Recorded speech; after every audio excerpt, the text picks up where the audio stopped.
இங்கே வந்து அமர்ந்திருக்கும் உங்கள் அனைவருக்கும் மல்லாவுடைய சாந்தியும் சமாதானம் என்று பிரார்த்தித்து இந்த உரையை துவங்குகிறேன்.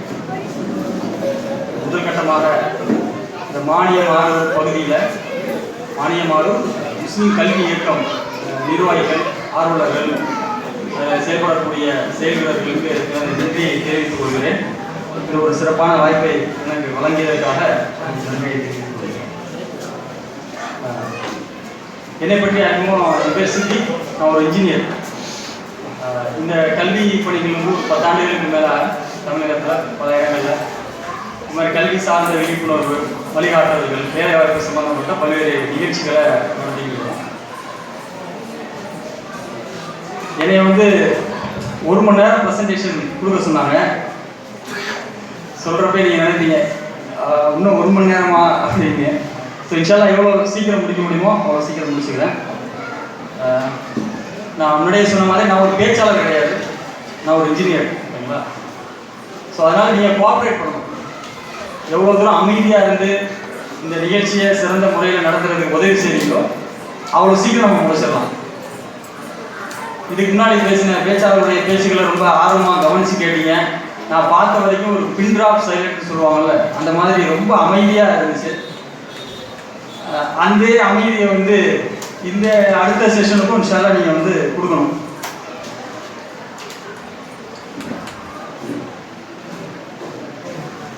கல்வியுடைய அவசியம் பெரும்பாலும் நான் தொகுத்த தகவல் ஏற்கனவே உங்களுக்கு சொல்லப்பட்டதான், ரொம்ப சுருக்கமாக உங்களுக்கு சொல்லிடுறேன். எதுக்கு இந்த கல்வி நிகழ்ச்சி, கல்வி விழிப்புணர்வுலாம் ஏற்படுத்தணும் அப்படிங்கிறத வந்து நீங்கள் தெரிஞ்சுக்கணும்.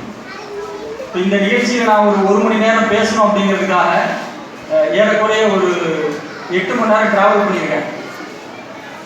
உங்களுடைய 1 மணி நேரம், இப்போ நம்ம அடுத்து சந்திக்கக்கூடிய 1 மணி நேரம், இந்த 1 மணி நேரத்தை நீங்கள் தியாகம் பண்ணி இதை கேட்குறீங்க. நானும் இதை ஒரு 8 மணி நேரத்தை ட்ராவல் பண்ணி வந்திருக்கேன் இந்த 1 மணி நேரம் பேசுறதுக்காக தான். இதுக்கு ஒரு காரணம் இருக்கு, ஒரு ரீசன் இருக்கு. ஏன்னா இன்னைக்கு இருக்கக்கூடிய சூழ்நிலையில இந்த செய்தியை வந்து உங்களுக்கு சொல்லிதான் ஆகணும். உங்களுக்கு பிடிக்கவோ பிடிக்கலையோ இதை நீங்க தெரிஞ்சுக்கிட்டு தான் ஆகணும். ஏன்னா நம்ம சுற்றி என்ன நடக்குதுன்னு உங்களுக்கு நான் சொல்லணும் அவசியம் இல்லை. தமிழக அளவில் இங்கே நீங்கள் எந்த பொதுவாக எடுத்துட்டாலும் சரி, இஸ்லாமியர்கள் வந்து அதிகமாக ஒடுக்கப்படுறாங்க. வர்றப்போ இங்கே பள்ளியாசத்துலேருந்து வர்றப்போ கூட பேசுகிறப்ப சொன்னாங்க, இது முத்தலாக் சட்டத்தில் அதை நம்ம பேசணும், அதுக்கப்புறம் அந்த சட்டம் இந்த சட்டம்னு அப்படியே லிஸ்ட் போட்டு சொல்லிக்கிட்டே இருக்கலாம். இது பொதுவாக நம்ம இஸ்லாமிய சமூக மத்தியில் ஒரு கவலையை ஏற்படுத்திருக்கு. கரெக்ட் தானே? எதிர்காலம் என்ன ஆகும், நம்ம சொத்து சுகம் நிறைய வாங்கி வச்சுருக்கோம், ஃபியூச்சர் என்ன ஆகும், ஏதோ முத்தலாக்கு, குடியுரிமை, பாட்டுக்கு எனக்கு என்னென்னு வரிசையாக வந்துக்கிட்டே இருக்கு. அப்போ இதுக்கெல்லாம் என்ன காரணம், இதுல இருந்து நாம எப்படி தப்பிக்கிறது, இல்லை இதுக்கெல்லாம் என்ன தீர்வு, அதை நம்ம தெரிஞ்சுக்கணும், கண்டிப்பாக தெரிஞ்சுக்கணும். இதுக்கு பல பேர் பல தீர்வுகளை முன்வைப்பாங்க. நான் தெரிஞ்சுக்க புரிஞ்சுக்கணும்னு சொல்றேன். இந்தியாவில் இஸ்லாமியர்கள் ஒடுக்கப்படுறாங்கிற ஒரு சிந்தனை இயல்பாகவே இன்னைக்கு எல்லாருக்கிட்டையுமே இந்த சிந்தனை இருக்கு. காரணம் என்ன, அதில் கூட அதை போட்டிட்டு காமிச்சாங்க. நாம பல பேருக்கு சொல்ற மாதிரி நாம சிறுபான்மையா இருக்கோம், நம்ம ரொம்ப சிறுபான்மையா இருக்கோம், அதனாலதான் நம்ம மீது நிறைய அடக்குமுறைகள், ஒடுக்குமுறைகள் ஏற்படுத்துறாங்க அப்படின்னு நீங்க நினைச்சீங்கன்னா, முஸ்லீம்களை விட எவ்வளவோ சிறுபான்மை சமூகத்தார் இந்தியாவில் வாழ்ந்துட்டு இருக்காங்க. உங்களுக்கு தெரியும், இஸ்லாமியர் கூட கம்மி, இன்னும் அதை விட ரொம்ப சிறுபான்மையான மக்கள். அவங்க எல்லாம் இந்த அளவுக்கு பிரச்சனைகளை ஃபேஸ் பண்றாங்களா பாத்தீங்கன்னா இல்லை, அப்படிலாம் கிடையாது. அப்போ பல காரணங்கள் சொல்லப்பட்டாலும் என்ன அடிப்படையான காரணம்னு பாத்தீங்கன்னா, முஸ்லீம்கள்கிட்ட கல்வியில பின்தங்கினது மட்டும்தான் முஸ்லீம்கள் இவ்வளவு பிரச்சனைகளை சந்திக்கிறது காரணம். அவங்க சிறுபான்மையா இருக்கிறது காரணம் இல்லை. பொருளாதாரம்னு பார்த்தீங்கன்னா பொருளாதாரம் நல்லா பழக்கத்தான் தான் இருக்கு. அதனால காசோ மற்றபடி சிறுபான்மைங்கிறது அந்த காரணங்களும் கிடையாது. நம்ம கிட்ட கல்வி இல்லை அப்படிங்கிறதுக்காக தான் நாம ஒடுக்கப்படுறோம். ஏன் ஒடுக்கப்படுறோம் அப்படிங்கிறத இது வந்து நீதிபதி சச்சா ரங்கநாத் மிஸ்ரா அவங்களுடைய ஒரு ஸ்லைடு. இது ஏன் ஒடுக்கப்படுறோம் அப்படின்னா, அடிப்படையில நம்ம கிட்ட கல்வி இல்லை. இந்த கல்வி இல்லாதனாலதான் பாருங்க, இந்தியாவில் எல்லா சமூகத்தையும் விடையுமே இஸ்லாமிய சமூகம் வந்து பின்னணியில் இருக்காங்க. இதை நான் ஸ்டாட்டிஸ்டிக்ஸ் வாசிக்கலாம், ஆனால் உங்களுக்கு போர் அடிக்கும். அடுத்த ஸ்லைடு போயிடுறேன். இந்த பின்தங்கி இருக்கிறதுனால தான் இவ்வளவு பெரிய சிரமத்தை இஸ்லாமிய சமூகம் வந்து அனுபவிக்குது. கல்வியில நாம என்னைக்கு முன்னேறோமோ அன்னைக்கு நிச்சயமாக நாம இப்ப சந்திக்கக்கூடிய எந்த பிரச்சனையும் உங்களுக்கு இருக்காது. இப்ப இருக்கக்கூடிய கவலை நமக்கு இருக்காது. இப்ப இருக்கக்கூடிய ஒரு துன்பம், மன வேதனை, எதிர்காலம் என்ன ஆகுமோ, என் பிள்ளைகளோட எதிர்காலம் என்ன ஆகுமோ நமக்குள்ள ஒரு கவலை இருக்கா இல்லையா? என்னைக்கு நாம கல்வியில முன்னேறோமோ அன்னைக்கு நிச்சயமாக அந்த கவலை நம்மகிட்ட இருக்கவே இருக்காது. ஒரு சமூகம், ஒரு மனுஷன் வச்சுக்கோங்களேன், ஒரு மனுஷன் சொன்னா அவனுக்கு கண்ணு இருக்கணும், காது இருக்கணும், மூக்கு இருக்கணும், வாய் இருக்கணும், கரெக்டா? அவனால ஒரு மனுஷன் சொல்லுவோம். வெறும் ஒரு கை மட்டும் இருக்கு, இந்த பக்கம் கையை காணா, இந்த பக்கம் 2 காலை காணா, இப்ப யாருமே ஒரு முழு மனுஷன் சொல்ல மாட்டோம், கரெக்டா? அந்த மாதிரி ஒரு சமூகம்னு சொன்னா அந்த சமூகம் எப்படி இருக்கணும் அப்படின்னு இந்த ஸ்லைட்ல பாருங்க. ஒரு சமூகம்னு சொன்னா அந்த சமூகத்துல ஒரு தொழில்நுட்ப வல்லுநர்கள் இருக்கும். ஒரு முழு மனுஷன் அப்படின்னு சொன்னா கண்ணு காது மூக்கெல்லாம் இருக்கு நம்ம எதிர்பார்க்கிறோம்ல. அந்த மாதிரி ஒரு சமூகம்னு சொன்னா அந்த சமூகத்துல தொழில்நுட்ப வல்லுநர்கள் இருக்கணும், மருத்துவர்கள் இருக்கணும், கல்வியாளர்கள் இருக்கணும். பியூரோக்ராட்ஸ்னாக்க இந்த IAS IPS பார்த்துருக்கீங்களா? இந்திய அரசாங்கம்னு சொன்னா கூட இந்தியாவை உண்மையாவே ஆளக்கூடியவர்கள் யாருன்னு பார்த்தீங்கன்னா இந்த அதி உயர் பதவியில் இருக்கக்கூடிய மத்திய மாநில அரசுகளில் அதி உயர் பதவிகளில் இருக்கக்கூடியவர்களை பியூரோக்ராட்ஸ்னு சொல்லுவாங்க. எக்ஸிக்யூட்டிவ்ஸ், நிர்வாக திறமை உடையவர்கள், தனியார் நிறுவனங்களை நிர்வகிக்கக்கூடியவர்களாக இருக்கட்டும், வேற கல்வி நிறுவனங்களை நிர்வகிக்கக்கூடியவர்களாக இருக்கட்டும், அரசு அதிகாரிகள், பேராசிரியர்கள், சட்ட வல்லுநர்கள், நீதிபதிகள், பத்திரிகையாளர்கள், இது போக சர்வதேச அமைப்புகளிலே பங்காற்றக்கூடியவர்கள், தொழில்களை துவங்கக்கூடியவர்கள், தொழில்களை துவங்கி அடுத்தவர்களுக்கு வேலை வாய்ப்பு கொடுக்கக்கூடியவர்கள். இப்படி ஒரு சமூகம்னு சொன்னா இவ்வளவு பேரையும் உள்ளடக்கியது தான் சமூகம். இப்படிப்பட்ட ஒரு வலுவான சமூகமாக இஸ்லாமிய சமூகம் இருந்துச்சுன்னு சொன்னா நிச்சயமாக இன்னைக்கு நீங்க சந்திக்கிற எந்த பிரச்சனையும் சந்திக்க மாட்டீங்க. ஆனா இஸ்லாமிய சமூகம் எப்படி இருக்கு? பெரும்பாலும் முஸ்லிம்கள் கூலி வேலை செய்யறவங்க, பெரும்பாலும் சம்பளத்துக்காக. கூலினாக்க என்ன சொல்றது, இந்த ரயில்வே ஸ்டேஷன்ல கூடத்துக்கு போவாங்க, அந்த மாதிரி கூலி நான் சொல்றேன். பொதுவா ஒரு தினச்சம்பளத்துக்கு வேலை செய்யக்கூடியவர்கள், சின்ன சின்ன வியாபாரம் செய்யக்கூடியவங்க, பெரும்பாலும் வெளிநாட்டுல வேலைக்கு போறவங்க. முறைசாரா தொழிலாளர்கள்னாக்க சும்மா இப்போ வீட்டில் ஒரு பிளம்பிங் ரிப்பேர் ஆயிடுச்சு, வருவாரு, வேலை செய்வாரு, காசு வாங்கி போயிடுவார். அவங்க முறைசாரா தொழிலாளர்கள் பாருங்க. ஒரு குறிப்பிட்ட மாத ஊதியம் இருக்கா, திடீர்னு உங்க வீட்டில் AC ரிப்பேர் ஆயிருக்கும், வருவாரு, ரிப்பேர் பண்ணுவாரு, நீங்க கொடுக்குற காசை வாங்கி போவார். இப்படி ஒரு சமூகம் இருந்தா ஏன் அந்த சமூகம் ஒடுக்கப்படாது? நீங்க நம்ம என்ன நினைக்கிறோம், முஸ்லிம்களை ஏன் ஒடுக்குறான்னு கேட்குறீங்க.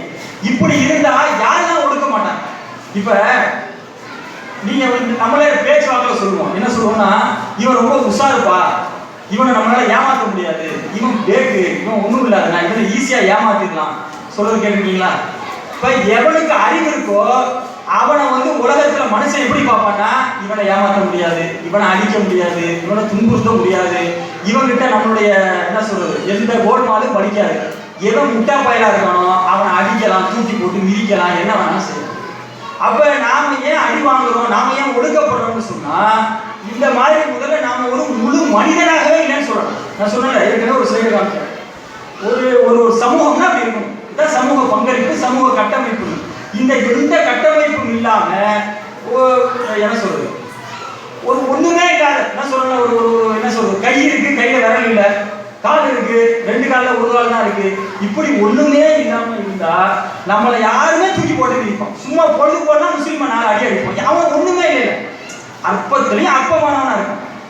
மனுஷன்னு சொன்னா வெறுமனே காசு, பணம், கண்ணு, காது, மூக்கு அப்படிங்கிறது மனுஷன் கிடையாது. நல்லா புரிஞ்சுக்கணும். இதனாலதான் வந்து நிறைய இந்த இஸ்லாம் வந்து கல்வி எந்த அளவுக்கு வலியுறுத்துது அப்படிங்கிறத ஏற்கனவே நிறைய உங்களுக்கு விளக்கமா சொல்லிட்டாங்க. மனிதன்னு சொன்னாலே அறிவு தான், மனிதன்னு சொன்னாலே அறிவு தான். அதனால குர்ஆன்ல முதல் வசனம் எல்லாரும் படிச்சு காமிச்சாங்க. முதல்ல தொழுகைக்கு முன்னாடி, நோம்புக்கு முன்னாடி, ஜக்காத் எல்லாத்துக்கும் முன்னாடியும் அல்லாஹ் வந்து அல்லாஹ்வுடைய தூதர்கிட்ட சொன்னது என்னன்னா படிக்கதான் அல்லாஹ் என்ன பண்றான், முதல்ல ரசூலுல்லாஹ் சொல்றான். உங்களுக்கு எல்லாருக்கும் தெரியும், எல்லா படைப்புகளினுடைய மனித படைப்பு தானே ஒரு சிறந்த படைப்பு. மனிதர்களை படைக்கிறப்ப மலக்குமார்கள் வந்து ஒரு அப்ஜெக்ஷன் தெரிவிக்கிறாங்க.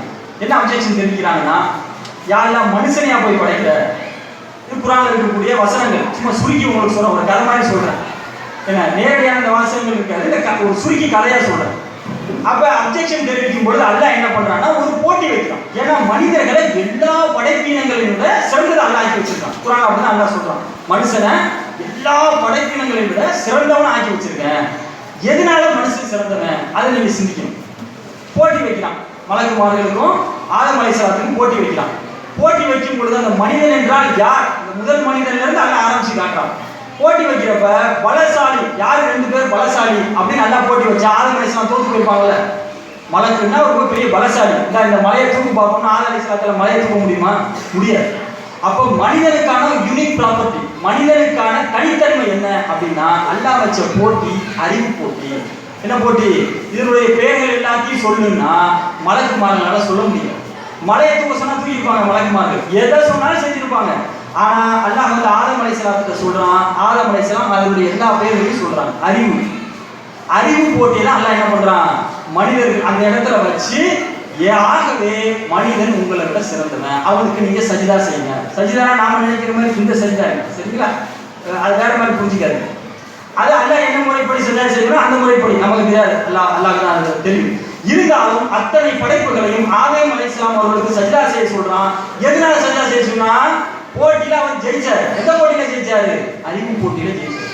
ஏன் குர்ஆனுடைய முதல் வசனம் படின்னு இருக்கு? மனித இனத்தை உருவாக்கின அல்லாஹ் அதனுடைய தனித்தன்மையாக முன்வைக்கக்கூடியது அவனோட அறிவாளியாக. அறிவாளி இல்லைன்னா அவன் என்ன மனுஷன்? யோசிச்சு பாருங்க. இப்ப அதனால அறிவு கல்வி அதுதான் வந்து ஒரு ஹியூமன் பீயிங் ஆகும். அது இல்லாத ஒரு சமூகமாக இருந்தோம்னா தெருவில் போறவரவா இது இந்த நிகழ்ச்சி சொன்னா இல்லையா, நீங்க 1 மணி நேரத்தை செலவு செய்வீங்க, நான் ஒரு 8 மணி நேரத்தை எதுக்கு செலவு செஞ்சு வந்தோம்னா இதை நாம் அடிப்படையாக விளங்கிக் கொள்ள வேண்டும். நாம அறிவில கல்வியில முன்னேறணும்னு சொன்னா அடுத்த 30 வருஷத்துக்கு அடிக்காம ஆகும். நீங்க நினைக்கலாம் கல்வியில முன்னேறணும் அப்புறம் மட்டும் இவங்க நம்மளை அடிக்காம விட்டுருவாங்களா அப்படின்னு நீங்க நினைக்கலாம். நான் திருப்பி அந்த ஸ்லைடுக்கே வரேன். இப்படி எல்லாம் நம்ம சமூகம் மாறிடுச்சுன்னா கொஞ்சம் பேர் அதுல, கொஞ்சம் பேர் இதுல, கொஞ்சம் பேர் இதுல, இப்படி ஒரு அதிகமான அளவுக்கு இந்த சமூகம் மாறிச்சுன்னா இந்த பாசிச சக்திகள் நம்மளை சும்மா விட்டுவாங்களான்னு நீங்க நினைக்கிறீங்கல்ல, இவர்கள் நம்மளை ஒடுக்குமுறை செய்வார்களா? இப்படி ஒரு கட்டமைப்பை நீங்க உருவாக்குனீங்கன்னா அவர்களால் ஒடுக்குமுறை செய்ய முடியாது. செய்வாங்களா செய்ய மாட்டாங்களான்னு அவங்க கையில கண்ட்ரோல் சொல்லல. இப்படிப்பட்ட ஒரு சமூகமாக முஸ்லீம் சமூகம் இருந்துச்சுன்னா அவங்களால நம்மள ஒடுக்குமுறை செய்யவே முடியாது. எல்லா இடத்துலையும் நீங்க லாக் பண்ணலாம், எல்லா இடத்துலையும் என்ன பண்ணலாம், ஒரு லாக் இருக்கும். எதையுமே இந்த சமூகத்தை செய்ய முடியாது. சிறுபான்மை பெரும்பான்மைங்கிறது முக்கியம் இல்லை, நாம் கல்வியை கற்றுக்கொண்டு எந்த அளவுக்கு அந்த கல்வித்துறையில வளம் பெறணும் அப்படிங்கிறது தான் அடிப்படை. அது மாதிரி நிறைய புராணம் சொல்லிட்டு போகலாம். இஸ்லாத்துல உங்களுக்கு நல்லா தெரியும் பாகுபாடு இருக்குங்களா? இஸ்லாத்துல நம்ம எல்லாரும் பெருமையா சொல்லுவோம். என்ன சொல்லுவோம்? இஸ்லாத்துல பாகுபாடு கிடையாது. அதாவது கருப்பெண்ணையும் பாகுபாடு கிடையாது, நிறவெளி கிடையாது, நிறத்தினால் பாகுபாடு கிடையாது, மதத்தினால் பாகுபாடு கிடையாது, ஜாதி பாகுபாடு கிடையாது. இஸ்லாம் என்று சொன்னாலே அனைவரும் சமம் பெருமையா சொல்லுவோம்ல. ஆனா குர்ஆன்ல அல்லாஹ் ஒரு பாகுபாட்டை சொல்லி கொடுக்குறான். என்ன? எனக்கு முன்னாடி கூட அசத் மார்கள் அந்த சொல்லி காமிச்சாங்க அந்த விஷயத்தை. அதாவது அறிந்தோனும் அறியோரும் சமமாக மாட்டார்கள், படிச்சவனும் படிக்காதவனும் சமம் இல்லை. இஸ்லாம் என்ன சொல்லல? கருப்பன் வசதி, வெள்ளை வசதி, கருப்பன் தாழ்த்தின்னு சொல்லல. இந்த மதத்தை செஞ்ச வசதி இது இல்லை இஸ்லாம் சொல்லல. இஸ்லாம் என்ன சொல்லுதுன்னு சொன்னா படிச்சவன் உயர்ந்தவன், படிக்காதவன் தாழ்ந்தவன். இங்க நிற வேறுபாடு கிடையாது, இன வேறுபாடு கிடையாது, மொழி வேறுபாடு கிடையாது. ஆனால் கல்வி கற்றவன் கற்காதவன் என்ற வேறுபாடு இஸ்லாம் சொல்லுது. 2 பேரும் சமம் கிடையாது. இதனாலதான் நம்ம என்ன பண்றோம்? துன்பத்துக்கு உள்ளாக்கப்படுறோம். எதிர்காலம் கவலைக்குரியாது. நீங்க படிச்சீங்கன்னா உங்க எதிர்காலம் நிஜமாவே கவலைக்குரியதான் ஆகாது. பொதுவாகவே மனுஷன் பார்த்தீங்கன்னு சொன்னா கல்வி இருக்குன்னு வச்சுக்கோங்களேன், அறிவுபூர்வமா யோசிப்போம்.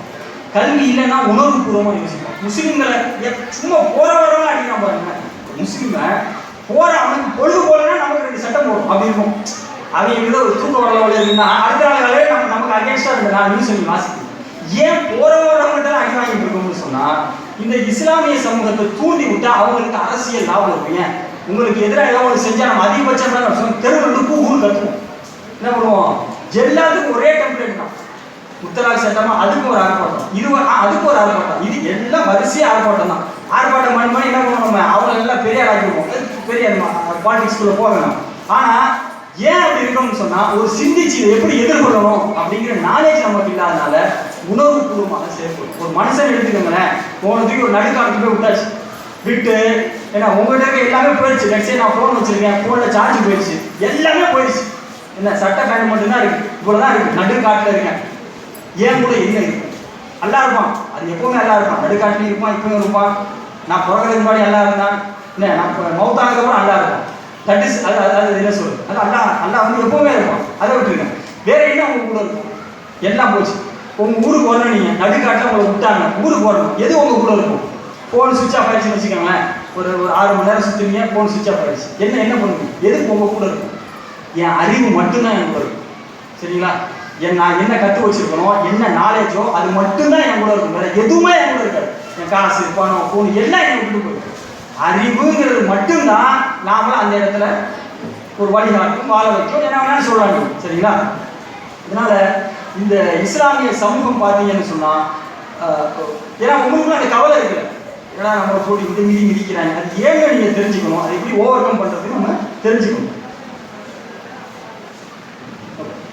அடுத்து என்னன்னா, சரி கல்வி கற்றுக்கிறோம், கல்வி எப்படி தீர்வாகும்? இதெல்லாம் ஓகே, கேட்க நல்லா இருக்கு.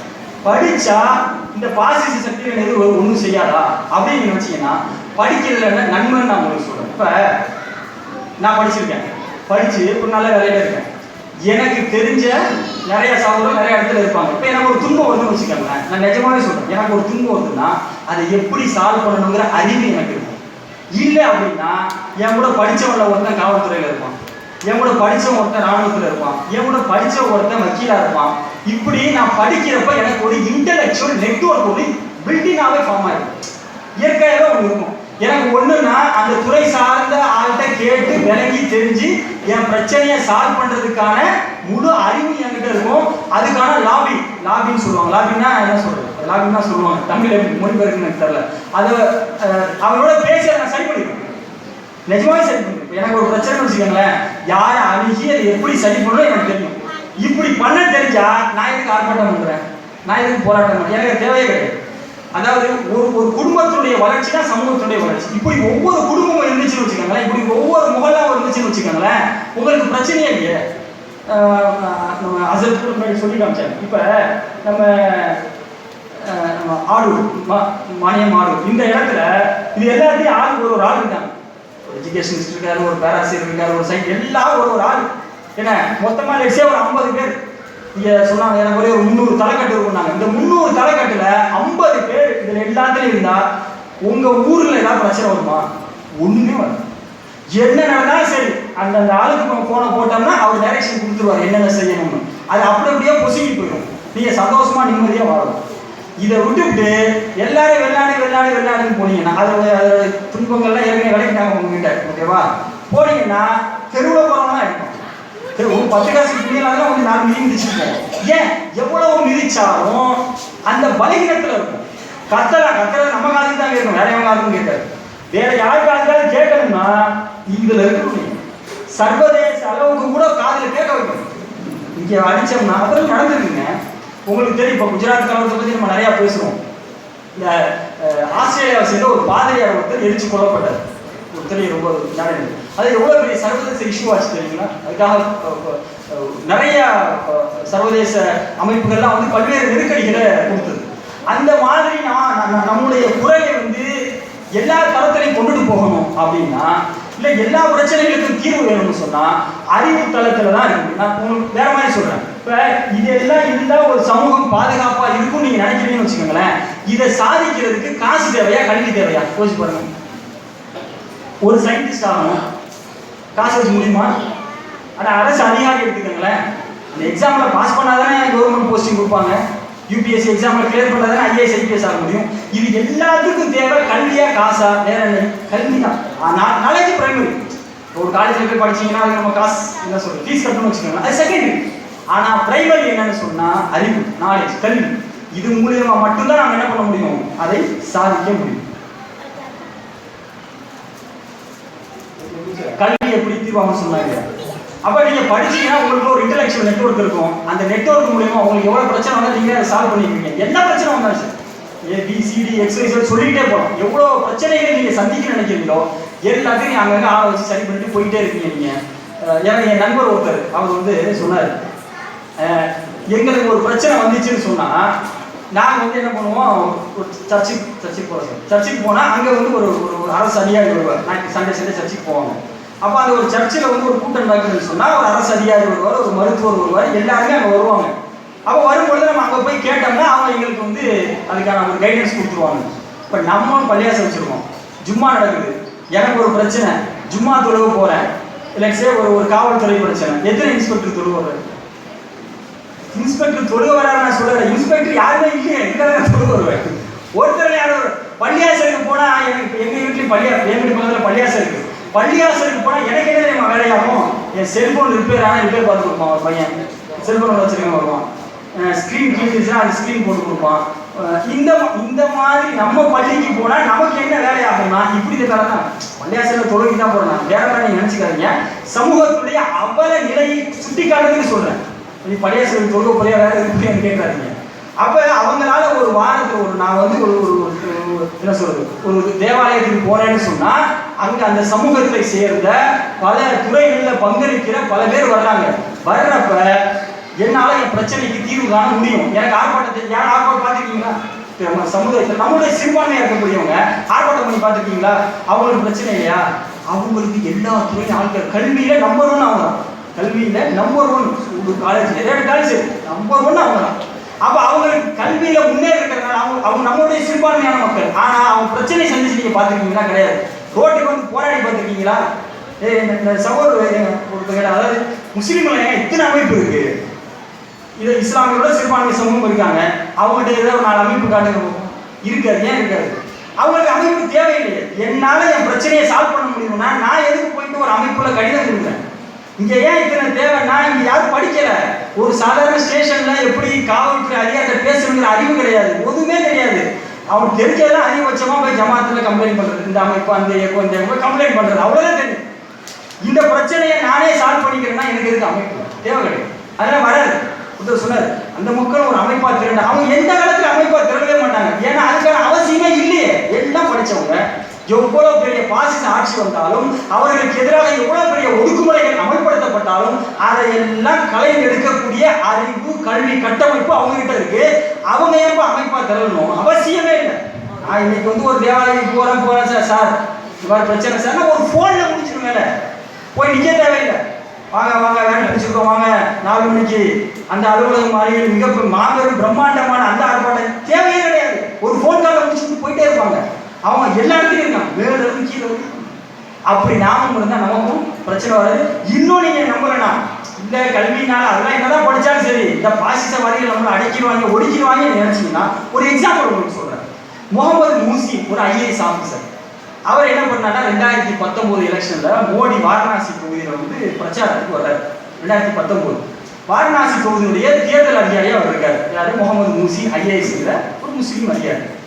அப்ப இவர் என்ன பண்ணாருன்னா தேர்தல் ஆணைய அந்த விதிமுறை சட்டப்படி பிரதமர் மோடியினுடைய அந்த ஹெலிகாப்டர் வந்த ஹெலிகாப்டர் சோதனை செய்தார். எதுக்குன்னா அந்த காசுக்கு பணம் கொடுப்பாங்க அப்படிலாம் இருக்கா இல்லையா? அதாவது ஒரு டியூட்டி.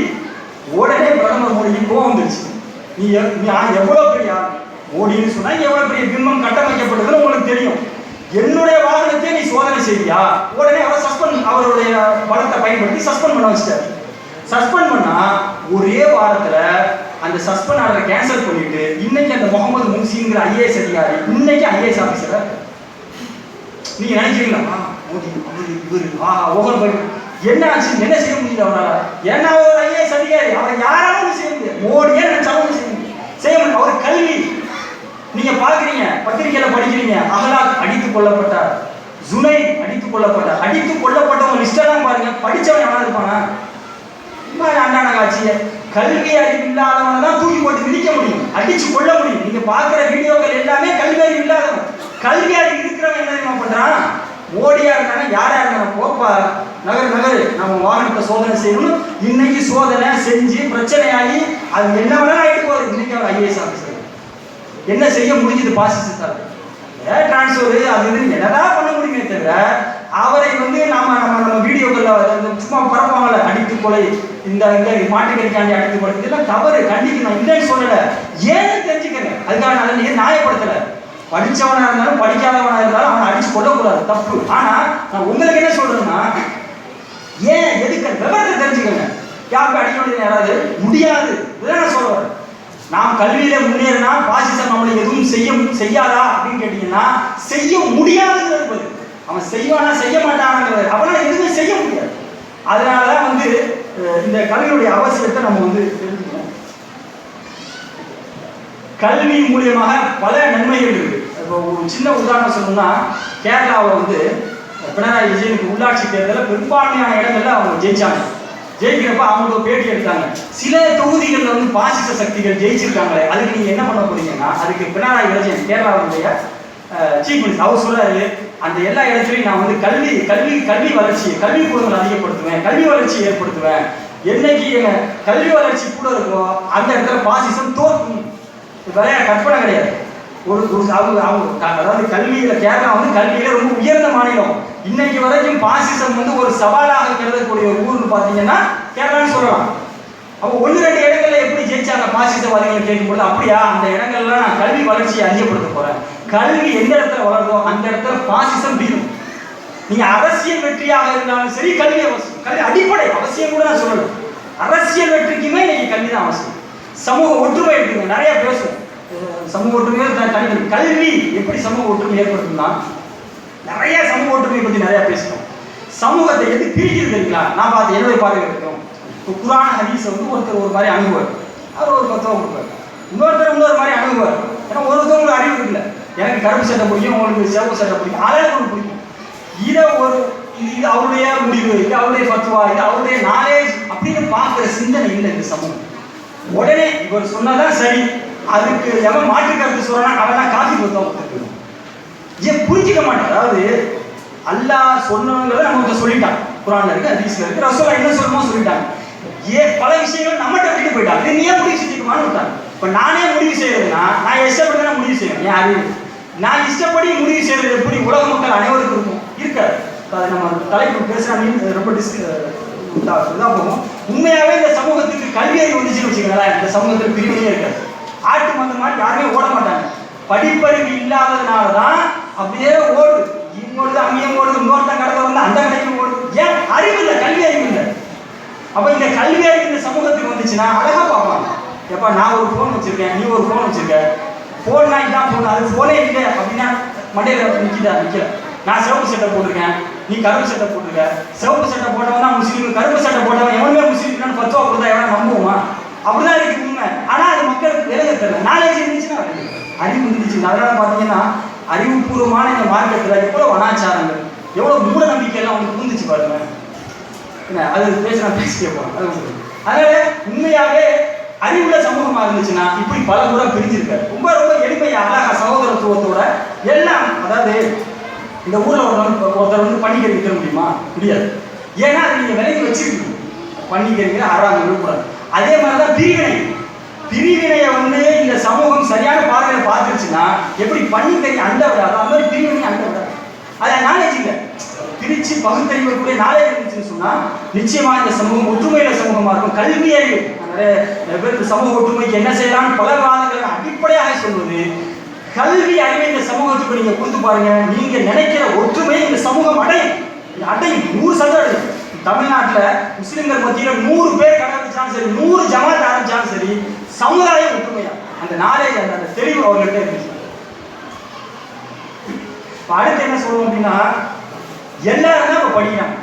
கல்வி படிச்சா முன்னேறிடலாம் அப்படின்னு சொல்றேன். நீங்க சொல்றீங்க படிச்சா முன்னேறிடலாம். இப்ப யாரு படிக்காம இருக்கா? அப்பயும் அடிவாங்கிட்டான இருக்கும். இந்த கேள்வி கேட்போம், யார் வீட்டில் யார் படிக்காம இருக்கா சொல்லுங்க பார்ப்போம். எல்லாருமே டிகிரி படிக்கிறோம், எல்லாரும் படிக்கிறோம்.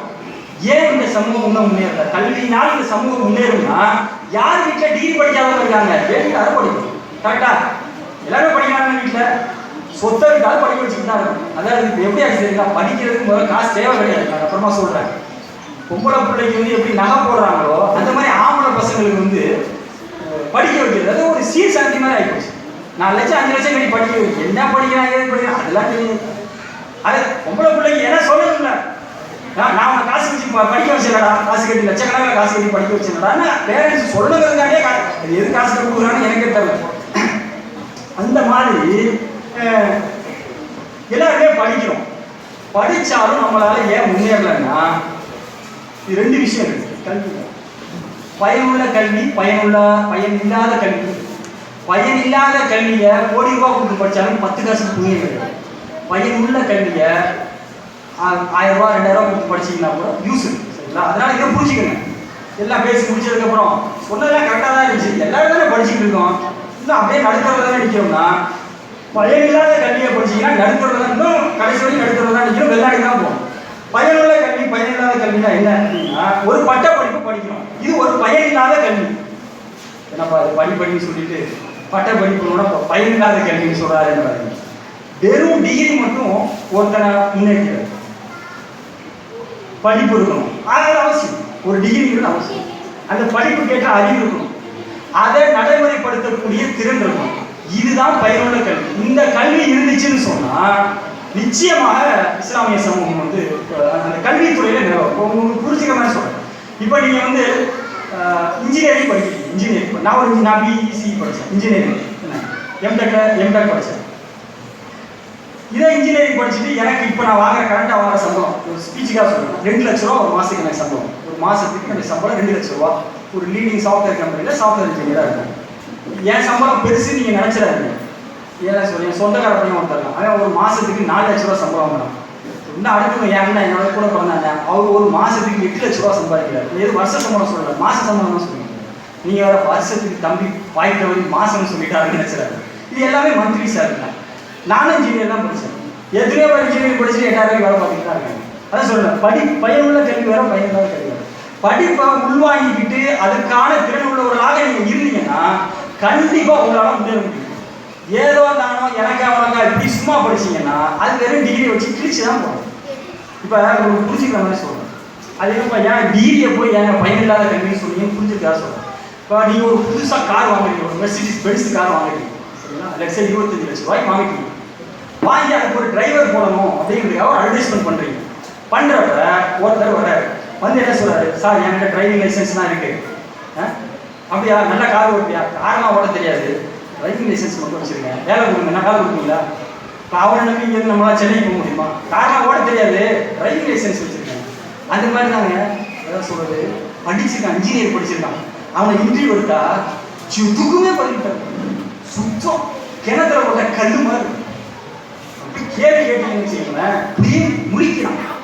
என்ன அப்போ இது எப்படி இருக்குன்னா, நான் வந்து எப்படியோ வாங்கிட்டான் இந்த டிரைவிங் லைசன்ஸ் வாங்க, எப்படியோ டிரைவிங் லைசன்ஸை வாங்கி வச்சுக்கிட்டு எனக்கு டிரைவர் வேலை கொடுன்னா, ஆக்சுவலாக இப்போ நீங்கள் என்ன பண்ணுவீங்க, தம்பி வண்டியை ஒழுங்காக ஓட்டி காட்டுடா, டிரைவர் வேலை கொடுக்குறேன். எனக்கு யாருமே வேலை கொடுக்குறதில்ல. ஏன்னா டிரைவர் வேலைக்கு வந்தால் டிரைவிங் தெரியணுங்கிற, இன்ஜினியர் படித்தா இன்ஜினியர் தெரியணுங்கிற. அதான் சொல்கிறேன், படிப்புங்கிறது ஒரு ஆரம்பம். ஒருத்தன் டிரைவிங் லைசன்ஸே இல்லை, அவங்க யாரும் வேலை கொடுப்பாங்களா? கொடுக்க மாட்டாங்க. அப்போ அதுக்கான அறிவோ திறனோ இல்லை, நிஜமாவே இல்லை. நீங்கள் பாருங்க, எந்த கல்வியாளர்களையும் பாருங்களேன், பெண் கல்வி அவசியம்னு ஒரு டாபிக் இல்லாமல் இருக்காது. எல்லா கல்வியாளர்களும் விஸ்டம் சார்பாக நிறைய நிகழ்ச்சி நடத்துகிறோம், அது மாதிரி எல்லாருமே நடத்துகிறாங்க. எல்லா கல்வியாளரும் நிறைய பேர் இருக்காங்க. எல்லாருமே பாருங்களேன், பெண் கல்வி அவசியம், பெண் கல்வி அவசியம் எல்லாம் ஒரு டாபிக். இன்னைக்கு கூட பாருங்க, பெண் கல்வியை பற்றி அதுக்கு ஒரு தனி தலைப்பாக வச்சு பேசுகிறோம். ஏன்னு சொல்லுங்க, எதுக்கு எல்லாருமே பெண் கல்வி அவசியம் எதுக்கு சொல்றாங்க? உங்களுக்கு என்ன தோணும், எதுக்கு எடுத்தாலும் பெண் கல்வி அவசியங்கிறாங்க. லேடிஸ் எங்க படிக்கிறாங்க, யார் படிக்க வைக்கிறாங்க? படிக்கிறாங்க, மேரேஜ் முடிக்கிறது போயிடுறாங்க. எதுக்கு வர்றவங்க பூரா அதை வந்து எதுக்கு பெண் கல்வி அவசியம், பெண் கல்வி எதுக்கு சொல்லுவோம்? எதுக்குப்பா? சும்மா யாராவது சொல்லுங்க, ஏன் பெண் கல்வி அவசியம்னு சொல்றாங்க?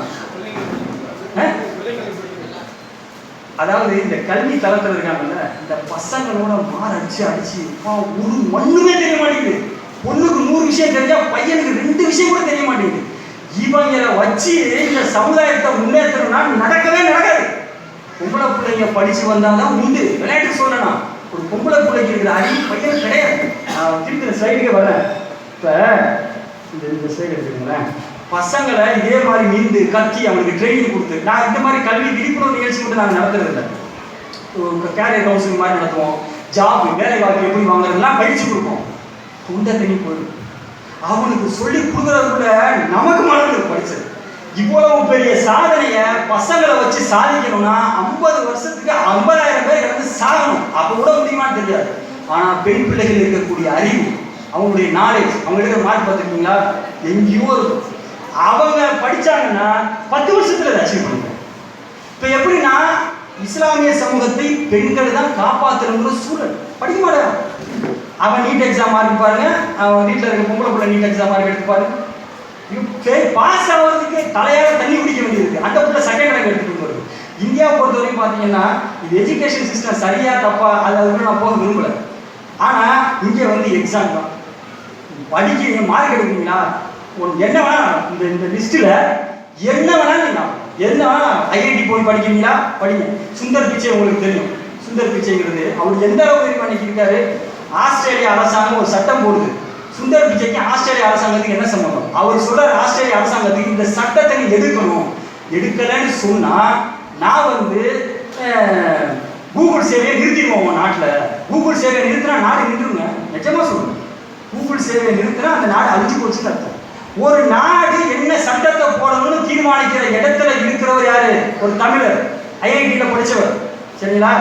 அப்ப இந்த ஐஐடிக்கு எப்படி போறது? அவர் ஐஐடி தான் படிச்சார். அவ்வளோ பெரிய கூகுள் நிறுவனத்துக்கு சிஇஓவா இருக்காரு. இப்போ ஆல்பாபெட்டுக்கு சிஇஓ ஆயிட்டாரு. என்ன அவரை முதலீடு போட்டாரா? நீ எல்லாம் பாருங்க, பிஸ்னஸ் அவர் பார்ட்னர் ஷேர் பண்ணி அவர் பெரிய சிஇஓ ஆனாரா? அறிவு மட்டும்தான்.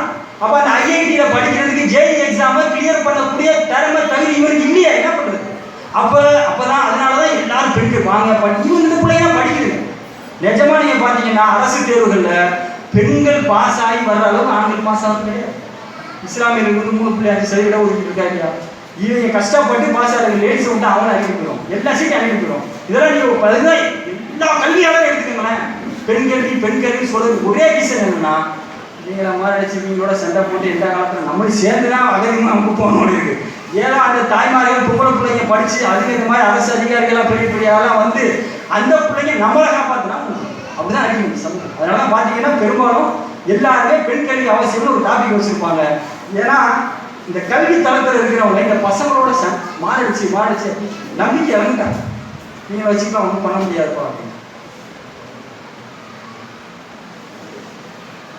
ஸோ சொல்ல வந்ததுதான், நீங்கள் நல்லா படிச்சீங்க அப்படின்னாக்க கண்டிப்பாக மேலே வரலாம். பொதுவாக சொல்கிறேன், படிப்புக்கு காசு அவசியம் கிடையாது. நான் திருப்பி சொல்கிறேன், நல்ல படிப்பு அப்படின்னா என்னுடைய உதாரணத்தையும் நான் சொல்கிறேன். எங்கள் அத்தா வந்து பார்த்தீங்கன்னா ஹோட்டல் சர்வர். சென்னையில் சின்ன பூசி வீட்டில் நாங்கள் வாடகைக்கு இருந்தோம். எங்கள் அண்ணன் நல்லா படிப்பார். வெறும் படிப்பு தான். படிக்க வைக்கிறாருன்னா எங்கள் அத்தால காசு கிடையாது. ஏதோ கவர்மெண்ட் ஸ்கூலில் தான் படிச்சாங்க. எல்லாருமே சும்மா 100 ரூபா 117 ரூபா ஃபீஸ் தான். படித்தார் எல்லாமே ஸ்காலர்ஷிப் தான். அமெரிக்காவில் போய் பிஹெச்டி பண்ணார். ஸ்காலர்ஷிப் வாங்கிட்டு பண்ணார். உண்மையாக சொல்கிறேன், எங்கள் அத்தால அப்போ காசே கிடையாது. அமெரிக்காவுக்கு டிக்கெட் போட கூட எங்கள் அத்தால காசு கிடையாது. முழுக்க ஸ்காலர்ஷிப் தான். ஸ்காலர்ஷிப் தான். அமெரிக்காவில் போய் படித்தார். பிஹெச்டி முடிச்சார். அங்கே ப்ரொஃபஸராக இருக்காரு. அதை சொன்னால எங்கள் அண்ணன் சம்பளம் ஒரு மாதத்துக்கு 8 லட்சம் ரூபா. காசு எங்கள் செலவு பண்ணலைன்னா செலவு இன்னொரு செலவு செய்யுங்க. அதான் ஹோட்டலில் சர்வராக இருந்தாங்க. என்ன இன்கம் வந்துட்டு போகுது என்ன? அப்போ அவ்வளோ தூரம் வெறும் படிப்பு தான் மூலதனம். நல்லா புரிஞ்சுக்கோங்களேன். அறிவு தளத்தில் அறிவு தான் மூலதனம், காசு மூலதனம் இல்லை. உங்களுக்கு உதாரணத்துக்கு சொல்கிறேன். இங்கே யாராவது சைனீஸ் தெரியுமா? யாரும் கிடையாது. தெரியும். 10 கோடி ரூபா தரேன், 1 மணி நேரத்தில் சைனீஸ் பேச முடியுமா? 100 கோடி ரூபா கொடுத்தாலும் பேச முடியும். ஏன்? அது ஒரு நாலேஜ். எத்தனை கோடி கொடுத்தாலும் வருமா? பாய் 10 நாள் சைனீஸ் பேசுங்க பாய். இந்தாங்க மேபி சில பேர் இருக்காங்க 10 நாள் கற்றுக்குவாங்க. லெட்ஸ் எப்படி சொல்கிறேன், 1 மணி நேரத்தில் சைனீஸ் பேசுங்க, காசு தரேன் முடியுமா? நீ 100 கோடி கொடுத்தாலும் என்னால் 1 மணி நேரத்தில் சைனீஸ் பேச முடியாது. அந்த மாதிரி அறிவுங்கிறது வந்து காசில் வர்றது. எங்க காசுனா நானும் படித்தேன் ஒன்றும் கிடையாது. இன்ஜினியரிங் படிக்கிறப்போ 12,800 ரூபா வருஷம் ஃபீஸ் கட்டுறதுனா, அந்த 12,800 ரூபா ஃபீஸ் கட்டினா மாதம் 2 லட்சம் ரூபா சம்பாதிக்கணும்.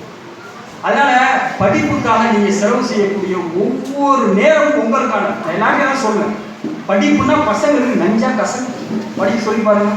ஓடாங்க ஓடம் பண்ற வேலை கூட பாருங்க. இதுல தான் நேரம் போகுது. இதுல உங்க நேரத்தை செலவு செஞ்சீங்கன்னா உங்களுக்கு என்ன கிடைக்கும் சொல்லுங்க.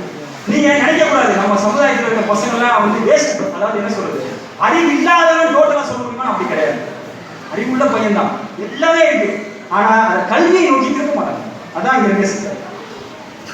ஸோ உங்களை திரும்பி சொல்றேன், பயனுள்ள கல்வியை நீங்க கத்துக்கிட்டீங்கன்னா கண்டிப்பாக நீங்களும் ஒரு சமூகத்தில் மாற்றத்தை ஏற்படுத்த முடியும். பேருக்கு டிகிரி படிச்சீங்கன்னா அது வேஸ்ட் கல்வி, அது கத்துக்காமே இருக்கும். சொன்னா இல்லையா, ஒரு ஒடி வாங்கி சும்மா சொல்லலாமே தவிர எனக்கு சைனீஸ் தெரியும்னு ஆக்சுவலாக உங்களுக்கு சைனீஸ் தெரியாது. ஸோ படிப்புக்கான அந்த அறிவு திறமை இருந்துச்சுன்னா கண்டிப்பாக மேலே குமிச்சு கிடக்கு. வேலை இல்லைன்னு சொல்லவே மாட்டேன். அசரத்து கூட பேசுகிறப்ப சொன்னாங்க, எம்ப்ளாய்மெண்ட் ஆஃபீஸில் வந்து பதிவு செஞ்சியான்னு கேட்டேன், பதிவு செய்யலை அப்படின்னாங்க. ஏன் அவன் பதிவு செய்யலை? ஏன் பதிவு செய்யலை? அவன் பதிவு செய்ய தெரியல. விளையாட்டுக்கு சொல்லப்பா, அரசாங்கத்தில் இப்போ எஸ்எஸ்சியில் வந்து ஒரு நோட்டிஃபிகேஷன் போட்டிருக்கான் மத்திய அரசு. ஆயிரக்கணக்கான வேலை வாய்ப்பு இருக்கு, பதிங்கப்பா அப்ளை பண்ணுங்கப்பான்னு சொன்னால் எவ்வளவுக்கு தெரியல. எல்லா டிகிரி முடிச்ச பாருங்க, ஐடியா கொடுக்குறாங்க எங்களுக்கு. அண்ணா நீங்கள் என்ன பண்ணுங்க, நம்ம பள்ளியில் ஒரு கேம்ப் நடத்துகிறோம், நடத்தி நாங்களாம் வரிசையாக வர்றோம், நீங்கள் லேப்டாப் ஓப்பன் பண்ணி எங்களுக்கு அப்ளை பண்ணி கொடுங்க. அதாவது அரசு வேலை வாய்ப்பு விண்ணப்பிக்கும் முகாம் நடத்துறீங்களா?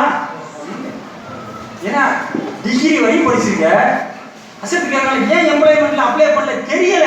அந்த வெப்சைட்டை ஓப்பன் பண்றேன் அப்படியே முடிக்கிறான். எங்க எது சார் இங்க எஸ் போடணும், இது இதை கேட்டிருக்காங்க. இது ஏன்னா 20 கேள்வி கேட்கறான். ஃபோன் காலை வச்சுக்கிட்டு வெப்சைட்டை ஓப்பன் பண்ணி நீ போடுறா அப்படின்னா அந்த வெப்சைட்டை ஓப்பன் பண்ணி 20 கேள்வி 20 வாட்டி ஃபோன் அடிக்கிறான். இங்க எஸ் போடணுமா, இங்க ஏ போடணுமா, இங்க பி போடணுமா. இப்படிதான் இருக்கு சம்பவம். ஒண்ணு இவன் அப்புறம் எப்படி படிக்கவே இல்லைன்றான். சமைக்க தெரியுதுன்னு சொல்லிட்டே இருப்பா, சமைச்சு காட்டாங்க. படிச்சு எல்லாம் டிகிரி வச்சிருக்கீங்க, அதான் சொன்னேன். டிரைவிங் லைசன்ஸ் இருக்கு, எவனுக்கு வண்டி ஓட தெரிய மாட்டேங்குது. வண்டி ஓட தெரியாம எப்படி ஒரு டிரைவர்னு சொல்லுவேன். அதனால படிப்புங்கிறது நீங்க நினைக்கிறத விட ஒரு விஷயம், நம்ம வேலை வாய்ப்புன்னு தனியா ஒரு வாய்ப்பு கிடைச்சதுன்னா இன்ஷால்லா படிக்கக்கூடிய இளைஞர்களை பள்ளி கல்லூரி மாணவர்கள் இன்ஷால்லா கூட்டுவாங்க. அதாவது எப்படி எளிதில் வேலை வாங்குறது, படிக்கிறதுக்கு எதில் ஸ்கில் தேவை அப்படிங்கிற ஒரு விவரம் விளக்கி சொல்லுவோம். இப்போ அடுத்த டாபிக் இது அஜரத் அவங்க ஏற்கனவே சொன்ன விஷயம் தான். சின்ன ஒரு ஸ்லைடாக போட்டு வச்சுருக்கேன். நீங்கள் முஸ்லீம்கள் வந்து இதெல்லாம் கொடுக்கப்படுறோம், கல்வி தான் வந்து நம்ம கல்வி இழந்ததான் காரணன்றமா இல்லையா? வரலாற்று நிறையா சொன்னாங்க சார். அது சின்ன ஒரு ஸ்லைடு தொகுப்புனாரு. உண்மையாகவே பார்த்தீங்கன்னா முஸ்லீம்கள் வந்து ஒரு கட்டத்தில் கல்வியை கற்றுக் கொடுக்குற சமூகமாக இருந்தாங்க. இன்னைக்கு பார்த்துக்கிட்டீங்கன்னா கல்வியை வந்து கற்றுக்கிற அளவு கூட நாலேஜ். நான் சொல்ல போகிறேன், அதாவது வரலாற்று ரீதியாக உங்களுக்கு சொல்கிறேன். இது வந்து social and cultural history of India since 1556 சொல்லிட்டு என் நடராஜன் சொல்லிட்டு ஒரு வரலாற்று புத்தகம் இருக்குது. அதாவது 15ஆம் நூற்றாண்டுகளில் இந்திய கல்வி முறை எப்படி இருந்துச்சு அப்படின்னு சொன்னாங்க. இது ஏன் அவசியம்னு நீங்கள் புரிஞ்சுங்க. நிறைய பேருக்கு தெரியாத ஒரு வரலாற்று உண்மை தான் இது. இந்தியாவில் இந்த இஸ்லாமியர்கள் ஆட்சி செஞ்சாங்களா இல்லையா, அதுக்கு முன்னாடி வரைக்கும் இங்கே கல்வி முறை எப்படி இருந்துச்சுன்னா அனைவருக்கும் கல்வியும் கிடையாது. குருகுலம்னு வச்சுருப்பாங்க. குறிப்பிட்ட பிரிவினர் தான் படிக்கணும். எல்லாருக்கும் கல்விங்கிற சிஸ்டம் இந்திய தீபகற்பத்தில் கிடையாது. இந்தியாவிலே முதல் முறையாக அனைவருக்கும் கல்விங்கிறத கொண்டுட்டு வந்ததே இஸ்லாமியர்கள். ஏன்னா இஸ்லாமியில் பாகுபாடு இல்லை, இங்கே கிடையாதுங்க. அதுதான் இந்த வரலாற்று புத்தகம் சொல்லி இந்த மாதிரி நிறைய புத்தகங்கள் இருக்கு. 1400களில் இந்தியாவில் எல்லாரும் கல்வி கற்க முடியுமா? முடியாது. நீ அந்த பிரிவை சேர்ந்தன, நீ கல்வி கற்கக்கூடாது என்பது விதி. கல்வி கற்றுக் கொடுக்க மாட்டாங்க. முதல்ல இந்தியாவில் இருக்கக்கூடிய அனைத்து மக்களுக்கும் கல்வியை அந்த ஒரு திட்டத்தை கொண்டுட்டு வந்தது முஸ்லீம்கள் தான். லிட்டரா சொல்லணும்னா இந்தியாவில் கல்வி கற்றுக் கொடுத்ததே முஸ்லீம்கள் சொல்லலாம். அதற்கு பிறகு அந்த பிரிட்டிஷ் ஆட்சியாளர்கள் அவங்கள என்ன பண்ணாங்கன்னு சொன்னா, ஏன்னா அவங்க அந்த ஈக்குவல், இறைவனுக்கு முன்னாடி அனைவரும் சமம் அப்படிங்கிற அந்த ஒரு கொள்கை இருக்கிறதுனால அவங்க நிறைய கல்வி நிறுவனங்கள் ஏற்படுத்தினாங்க. என்ன அவங்க ஏற்படுத்தின கல்வி நிறுவனத்தை இன்னும் மெயின்டைன் பண்ணிட்டு இருக்காங்க. நம்ம ஆளுங்க எல்லாம் மியூசியம் ஆகிட்டாங்க. அதையும் காட்டுங்க. நீங்க இது பார்க்கணும். இது என்னன்னா இந்தியாவில் பழமை வாய்ந்த பல்கலைக்கழகங்கள் இருக்கா இல்லையா? இருக்கிறதே சென்னை தான். அண்ணா யூனிவர்சிட்டி, காலேஜ் ஆஃப் இன்ஜினியரிங் அப்படின்னு சொல்லுவாங்க. அண்ணா யூனிவர்சிட்டி நான் அங்கே தான் படித்தேன். காலேஜ் ஆஃப் இன்ஜினியரிங் ஐஐடி ஏற்ற மாதிரி இருக்கும். அது 1794. அப்புறம் சென்னை பல்கலைக்கழகம், பாம்பே பல்கலைக்கழகம், இது எல்லாமே பாருங்களேன் அதிகபட்சமாக 1750களில் தான் வந்து துவங்கப்பட்டுருச்சு. நீங்கள் என்ன பார்க்கணும்னா அப்போ 1850க்கு முன்னாடி என்ன காலேஜ் இருந்துச்சு? இப்போ நீங்கள் கண்ணுக்கு முன்னாடி பார்க்குற எல்லா காலேஜுமே 150 வருஷம் 200 வருஷம் பழசு. சரி, 200 வருஷத்துக்கு முன்னாடி இந்தியாவில் என்ன காலேஜ் இருந்துச்சு? யார் அந்த காலேஜை நடத்தினாங்கன்னா மதரசா கல்வி. அவர் புத்தகத்தில் அதை பதிவு செய்கிறார். மதரசா இல்லையா, இந்த மதரசா மூலியமாக தான் எல்லாருக்குமே கல்வியை கற்றுக் கொடுத்தாங்க. மதரசானா நீங்கள் இந்த நம்ம அலிபேதியை படிக்கிறோமா இல்லையா? இப்போ ஆபாத்தான் படிக்கிறாங்க. நான் படிக்கிற காலத்தில் அலிபேதியை தான் அசத்து சொல்லி கொடுத்தாரு. அங்கே என்ன கற்றுக் கொடுத்தாங்க அப்படின்னா Hindu students admitted to the Muslim maktabs and madrasa. அதாவது அனைத்து மதத்தை சேர்ந்தவர்களும், ஏன்னா அனைத்து மதத்தவருக்கான அனைவருக்குமான கல்விங்கிற ஒரு கான்செப்டே இங்கே கிடையாது. தமிழகத்தில் இருந்துச்சு, அது ஒரு காலத்தில் மாறிடுச்சு. அப்போ அதை வந்து அனைவருக்கும் தான் இப்போ மதரசான்னு சொன்ன நம்ம எல்லாம் ஓதி கொடுக்குறாங்கல்ல. முஸ்லீம் அல்லாத யாரும் வர்றாங்களா? 15ஆம் நூற்றாண்டில் மதரசானா எல்லாரும் தான் வருவாங்க. அதே மாதிரி பார்த்தீங்கன்னா அந்த காலத்தில் இருக்கக்கூடிய மிகப்பெரிய அறிஞர்கள் இவங்க எல்லாருமே கேள்விப்பட்டியல வாசல் லேட்டாகும். இவங்க எல்லாருமே பார்த்தீங்கன்னா மதரசாவில் கல்வி படிக்கிறோம். 15-16ஆம் நூற்றாண்டில் இந்தியாவில் பேரறிஞர்களாக அறியப்பட்ட முஸ்லீம் அல்லாதவர்கள் எல்லாருமே மதரசாவில் படித்தவங்க. நான் ஏன் எல்லாருமே சொன்னால் வேற இன்ஸ்டியூஷனே கிடையாதுங்க. ஒரு குருகுல கல்வின்னு ஒன்று இருந்துச்சு, அது இருந்து வச்சுக்கோங்க. அது ரொம்ப காலமாக இருக்குது. அது ஒரு பிரிவில் இருக்க மாட்டோம். இந்திய மக்களுக்கான கல்வின்னு பார்த்தீங்கன்னா மதரசா ஒன்று தான். வீட்டுக்கு முதல்ல மாசாவில் போய் படித்தாதான் அவங்களுக்கு கல்வி. இப்போ அது வந்து நிறைய சித்திரம் அடைஞ்சாலும் 1460 மஹமூது கவான் மதரசான்னு சொல்லிட்டு கர்நாடகாவில் ஒன்று இருக்கு. 1460 கட்டப்பட்ட பல்கலைக்கழகம். நீ மதரசான்னு வார்த்தையை பிடிச்சிக்கிட்டீங்க என்ன பண்ணிடக்கூடாது? அடிப்பத்தை கற்றுக் கொடுப்பான்னு நினைச்சிடாதீங்க. அசல் சொன்ன மாதிரி அங்கே தான் மருத்துவம் கற்றுக் கொடுப்பாங்க, மொழி கற்றுக் கொடுப்பாங்க, கணிதம் கற்றுக் கொடுப்பாங்க, வியாபார நுட்பங்கள் கற்றுக் கொடுப்பாங்க, எல்லாமே அங்கே கற்றுக் கொடுப்பாங்க. 1460 இங்கே இது என்ன பார்க்கணும்னா 15-14ஆம் நூற்றாண்டில் இங்கே இருக்கக்கூடிய கல்வியை, அதாவது கல்வி கட்டமைப்பை உருவாக்கியவர் முஸ்லீம்கள். அப்படி பார்க்கணும். கல்வி கட்டமைப்பை தன்னகத்தே வைத்திருந்த முஸ்லீம்கள்லாம் கிடையாது, அதை இந்தியாவில் உருவாக்குனதே முஸ்லீம்கள். இது பார்த்தீங்கன்னா 14ஆம் நூற்றாண்டில் கட்டப்பட்ட ஒரு பொது பல்கலைக்கழகம். இது அலாவுதீன் கில்ஜி மதரசான்னு சொல்லிட்டு டெல்லியில் இருக்கு. இதெல்லாம் சிதிலமடைந்து இருக்கு. இது பார்த்தீங்கன்னா அதாவது இந்தியாவில் மிக பழமை வாய்ந்த கல்வி நிறுவனம். இப்போ நீங்கள் கூகுள் அடிச்சீங்கன்னா இதான் வரும். அது வந்து ஆலியா பல்கலைக்கழகம், இது பெங்காலில் இருக்கிறது. 1780 உருவாக்கப்பட்டது. இது எதுனா வந்து இன்னைக்கு கரண்டாக லிவிங்ல இப்போ கரண்டாக இப்போவும் அட்மிஷன் போடுறாங்க. அந்த மாதிரி பல்கலைக்கழகங்கள் லிஸ்ட் எடுத்தீங்கன்னா இதுதான் இருக்கிறதுலே ரொம்ப ரொம்ப பழமையான பல்கலைக்கழகம். அது மாதிரி இந்த இதெல்லாம் உங்களுக்கு தெரியும். இதெல்லாம் அந்த காலத்தில் அந்த மக்களுக்கு கல்வி கொடுக்கப்படுது. அப்புறம் இந்த காலத்தில் இயங்கினாலும் பெரும்பாலும் அந்த அரபி கற்றுக் கொடுக்குறதெல்லாம் அவங்க முடிச்சுக்கிறாங்க. பெரும்பாலும் உலக கல்வி கற்றுக் கொடுக்குறது. அது மாதிரி நிறையா சொல்லலாம். மௌலானா அபுல் கலாம் ஆசாத் இந்த லெகசி எந்த அளவுக்கு தொடர்ந்துச்சு சொன்னால், இந்தியாவினுடைய முதல் கல்வி அமைச்சர் யாரு? மௌலானா அபுல் கலாம் ஆசாத். நீங்கள் மௌலானான்னு பேரை பார்த்த உடனே ஆலிமாருக்கு வரோம், நல்லா பயான் பண்ண வரோம்னு நினச்சிடாதீங்க. அந்த காலத்தில் மௌலானால அவர் ஒரு அறிஞர், ஒரு பிஹெச்டி படிச்சு டாக்டர் பண்ண போடுறாங்கல்ல, போட்டா நீங்க என்ன நினைப்பீங்க? எங்க படிச்ச அறிவாளி ஏற்பாடு நினைப்பீங்க. அந்த காலத்துல மௌலானான்னு சொன்னா அவர் அறிவாளி, பிஹெச்டி படிச்சுட்டா. அதனாலதான் வந்து இந்தியா சுதந்திரம் அடைகிறப்ப ஏறக்குறைய அவர் வந்து 11 வருஷம் தொடர்ந்து இந்தியாவுடைய கல்வி அமைச்சராக இருந்தார். ஏன்னா முஸ்லீம்களாலே கல்வி கட்டமைப்பை தன்னகத்தை வைத்திருந்தவர். நான் இன்னொரு உங்களுக்கு சொல்றேன். இந்தியாவுடைய பிரதமர் வாஜ்பாய் இருக்காங்க. வாஜ்பாய் வந்து உருதுல நிறைய கவிதை எழுதினார். வாஜ்பாய்க்கு எப்படி உருது தெரியும்? அவருடைய தாய்மொழி ஹிந்தி. ஏன்னா அவர் படிச்சதெல்லாம் மதரசாவும். வாஜ்பாய் தெரியுமா? அவர் உருதுல கல்வி எழுதியிருக்காரு.